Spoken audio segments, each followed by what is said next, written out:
So I'm here with Paul Gubbay. Paul, can you tell us a little bit about what you do at Adobe? Sure, yeah. I am the Vice President of Product Development for Design, Web, and Interactive. So that includes a number of products ranging all the way from Illustrator and Design up to Flash and Dreamweaver. What is Adobe doing for HTML5? Well, we're doing a number of things. There's things we're doing in products you'd expect, like Dreamweaver with the HTML5 update pack. We're doing a bunch more features there. We had the update pack for Illustrator as well. But in addition to that, we're experimenting. We're doing different things with different technologies. There was the Edge prototype that we showed here yesterday in the keynote, which is new tooling specifically focused around leveraging HTML5 for building richer interactivity and motion design. There's Wallaby project that we released yesterday, and that's very cool. It's experimental technology. We're sort of playing around with, what kind of Flash content can you take, and how do you convert that over to HTML5? Is there a clean mapping? What do you think are the biggest challenges for people that want to build HTML5 stuff today? Well, there's a number of things. The main one that sort of comes up over and over again, I think, is really about consistency and reach and performance. When would people use Flash and when would people use HTML5? Yeah, we have that question all the time. I mean, it's an internal debate and it's an external debate as well. And I've come to the conclusion, really, that I almost ask the audience, when do you think you're going to use it? Because I don't think we can say one way or the other for sure, right? The thing that we can do as a company, we're all about content creation, and we're about building the best tools in the world to allow you to do that. If our customers want to build things with HTML5, then we're building the best tools for that. If they want to build it with Flash, certainly we have the best tools there already. So bottom line, Flash and HTML can just live together, right? They absolutely will live together. I don't think there's any question about that. And we are completely committed to make sure that we have the best tools in both camps for people to be successful. And where we can see synergies, where we can bring those things together for a better experience, great.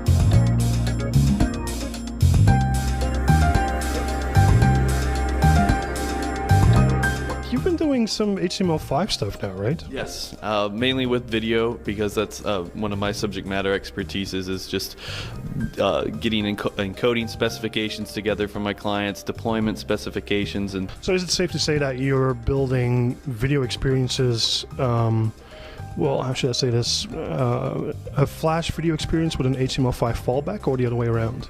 I call it Flash first, and so yeah, most of the code that I build on my service Video RX for my clients is going to be positioning Flash as the first experience that's presented, and then it's a graceful degradation from there on out. Are there any other things that you struggle with HTML5 video?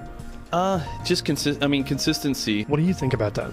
I don't think it's a war in the sense that there's misinformed people on both sides, and so I think that there's a coming together of what the technologies can do to complement each other. What do you think about the tooling that we're working on, Edge and Wallaby, for instance? Is that going to help it? I do. I think anything that lets people have as close to feature parity as they were used to with Flash is going to be a great thing. I mean, Wallaby is it's amazing in what, that, hey, we're providing something to fall back. I mean, even back in the early days of Flash, you had, GIF and JPEGs being sort of thrown out by a generator if you didn't have Flash. And so I sort of see Wallaby as like the next generation of that kind of technology.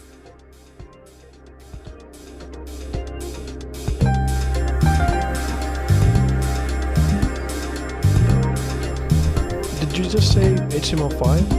HTML5. You're a Flash guy. Everyone knows you from all your amazing Flash work, so how did that happen?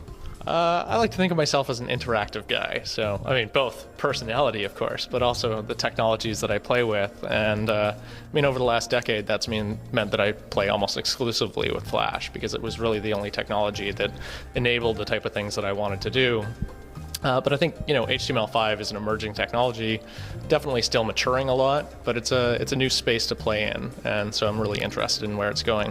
What were some of the problems that you had to deal with when you built Pirates Love Daisies?